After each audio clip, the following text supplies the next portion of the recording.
जय हिंद दोस्तों, आप देख रहे हैं एग्जामिड जी और इस वीडियो में बात करेंगे हम आंसर राइटिंग प्रैक्टिस की, जो कि आईएएस के लिए इम्पोर्टेंट है बहुत ही ज़्यादा। क्योंकि आप कितना भी पढ़ लें लेकिन बिना लिखे हुए और किस प्रकार से आंसर लिखना है उसको जाने हुए ये परीक्षा पास नहीं कर सकते हैं। तो इस वीडियो में हम बात करेंगे FRDI विधेयक जो कि 2017 में पास हुआ है। तो उससे संबंधित एक क्वेश्चन है, उसका आंसर करेंगे, फॉर्मेट बनाएंगे किस प्रकार से लिखना है ये। और ये वैसे भी जो इस बार एग्जाम देने जा रहे हैं या फिर अगली बार देंगे उनके लिए बहुत ही ज़्यादा इम्पोर्टेंट क्वेश्चन है, क्योंकि वित्तीय स्थिरता से ये संबंधित है और इसलिए ये बिल्कुल इम्पोर्टेंट है। तो पहले हम क्वेश्चन देख लेते हैं क्या है।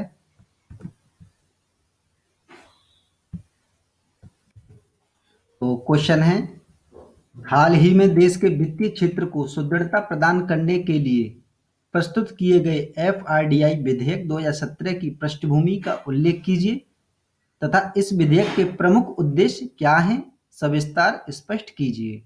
तो इसको देखेंगे, सबसे पहले फॉर्मेट देखेंगे किस प्रकार से बनेगा इसका फॉर्मेट।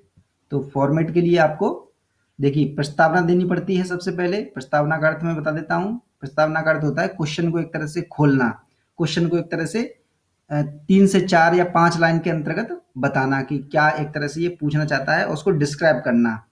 और फिर आता है मुख्य उद्देश्य, जो क्वेश्चन के अंतर्गत पूछा गया है वो चीज आएगी इसमें। और निष्कर्ष आपको पता ही है कि छोटा सा एक 2 से 3 लाइन का एक निष्कर्ष होना चाहिए जो अच्छा लगे समाप्त होते हुए क्वेश्चन।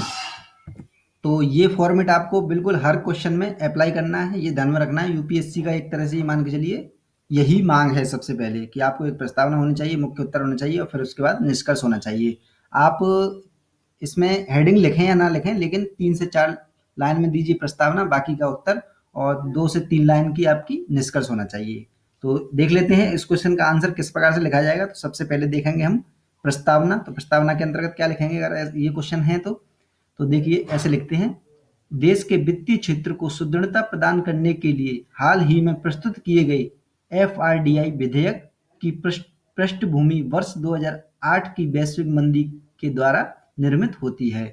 तो जो FRD विधेयक है इसकी फुल फॉर्म बता देता हूं मैं थोड़ी सी आपको। Financial resolution and deposit insurance bill, तो ये है इसकी फुल फॉर्म। तो इसको मैं थोड़ा सा और बढ़ाता हूं। ज्ञातव्य है कि वैश्विक मंदी के दौरान अनेक बैंक एवं कंपनियां असफल रही थीं। इसका कारण यह था कि इस असफलता को घटित होने से रोकने या फिर घटित होने के पश्चात नियंत्रण के समुचित उपाय नहीं किए गए थे। यह विधेयक उपयुक्त समस्या के नियंत्रण से संबंधित है।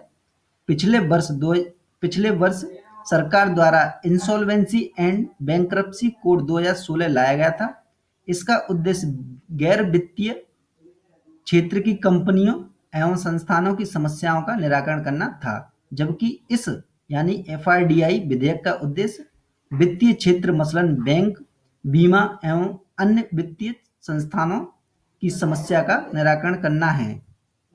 तो ये एक तरह से प्रस्तावना के अंतर्गत आ गया। इसमें से आप थोड़ा सा शॉर्ट कर सकते हैं, ये मैंने आपको पूरी एक तरह से जानकारी दे दी है इसमें। तो नेक्स्ट लिखेंगे हम मुख्य उत्तर। तो मुख्य उत्तर के अंतर्गत आप चाहे तो हेडिंग डाल लीजिए या फिर वैसे ही लिखते जाइएगा, पॉइंट वाइज मैं आपको बताता जाऊंगा। देखिए हेडिंग डालेंगे तो क्या, FRDI विधेयक के प्रमुख उद्देश्य, क्योंकि उद्देश्य ही तो इसमें मुख्य उत्तर लिखना है। तो पहला पॉइंट होगा, FRDI विधेयक का मुख्य उद्देश्य वित्तीय क्षेत्र की कंपनियों तथा संस्थानों के दिवालिया अथवा असफल होने की स्थिति में उत्पन्न समस्या का निराकरण करना है। नेक्स्ट पॉइंट होगा आपका, इसके तहत एक समाधान निगम का गठन किया जाएगा। यह समाधान निगम प्रत्येक प्रकार की समस्या का निराकरण करेगा। नेक्स्ट पॉइंट है, दिवालियापन से संबंधित मौजूदा कानूनों को व्यवस्थित एवं प्रभावी बनाना इसका प्रमुख उद्देश्य है। नेक्स्ट पॉइंट है, कमजोर वित्तीय संस्थानों की पहचान करना तथा समय रहते समुचित उपाय करना ताकि कंपनियों एवं वित्तीय संस्थानों को दिवालिया होने से बचाया जा सके। नेक्स्ट पॉइंट है, दिवालियापन से संबंधित मामलों का कम से कम समय में समुचित निराकरण करना। नेक्स्ट पॉइंट है, इस विधेयक में सार्वजनिक धन की सुरक्षा के भी समुचित प्रावधान किए गए हैं ताकि बेल आउट पैकेज होता है जो सरकार एक तरह से बैंकों को देती है, जब बैंक का कर्जा नहीं चुका पाते लोग तो उसे पूरा करने के लिए देती है, वो होता है बेल आउट पैकेज। और ये संबंधित रहा था आपका, करंट में भी रहा था, तो इसे कहते हैं बेल आउट पैकेज। तो बेल आउट पैकेज आदि के लिए सार्वजनिक धन का प्रयोग कम से कम किया जाए। नेक्स्ट पॉइंट है, यह विधेयक देश में वित्तीय स्थिरता स्थापित करने में मददगार साबित होगा। नेक्स्ट पॉइंट है, सबसे बढ़कर यह वित्तीय सेवाएं प्रदाताओं में अनुशासन लाकर वित्तीय संकट की स्थिति से निपटने में मदद करेगा तथा वित्तीय सेवा प्रदाताओं से उपभोक्ताओं के हितों की सुरक्षा सुनिश्चित करेगा। तो दोस्तों ये था मुख्य उत्तर, जिसमें काफ़ी सारे पॉइंट मैंने आपको बता दिए हैं। इसमें से आप जो एक तरह से ओवरलैपिंग हो रही हो उन्हें आप थोड़ा सा शॉर्ट कर सकते हो, जिससे आप 200 शब्दों के अंतर्गत इसे बेहतर ढंग से इस क्वेश्चन को बना सकें। अब देख लेते हैं इसका निष्कर्ष किस प्रकार से लिखा जाएगा। निष्कर्ष बहुत ही इंपॉर्टेंट है, ये आपको एक तरह से एग्जामिनर को बता देता है कि इसकी मतलब सोच क्या है लिखने वाले की, कि इसने क्या निष्कर्ष दिया है।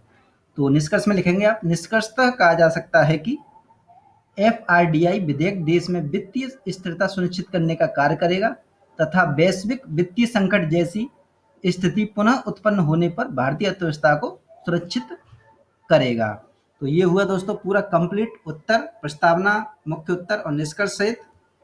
अगर आपको किसी भी क्वेश्चन का कुछ उत्तर नहीं आ रहा है तो आप क्या करिए, प्रस्तावना को ही एक तरह से अच्छे से लिख दीजिए, क्योंकि जो क्वेश्चन पूछा जा रहा है उसी को थोड़ा सा डिस्क्राइब कर दीजिए प्रस्तावना में, और मुख्य उत्तर में जितने भी आपके 1, 2, 3 जितने भी पॉइंट आते हैं उसको डाल दीजिए और अच्छा सा निष्कर्ष लिख दीजिए। आप 200 शब्दों के जो सब क्वेश्चन को आप लगभग 150 शब्दों में 150 से 200 के अंतर्गत ही निपटा दीजिए, एक अच्छा आंसर आपका बन जाएगा। तो दोस्तों जिन्होंने पुराने वीडियो नहीं देखे हैं देख लीजिए, और जो यूपीपीएससी की तैयारी करना चाहते हैं डिस्क्रिप्शन में लिंक मिल जाएगा हमारे नए चैनल का, जिसका नाम है यूपीपीएससी प्रिपरेशन। और इस वीडियो को लाइक कर दें और शेयर कर दें, और जिन्होंने सब्सक्राइब नहीं किया सब्सक्राइब कर लें, और देखते रहें एग्जाम में। जय हिंद, जय भारत, धन्यवाद।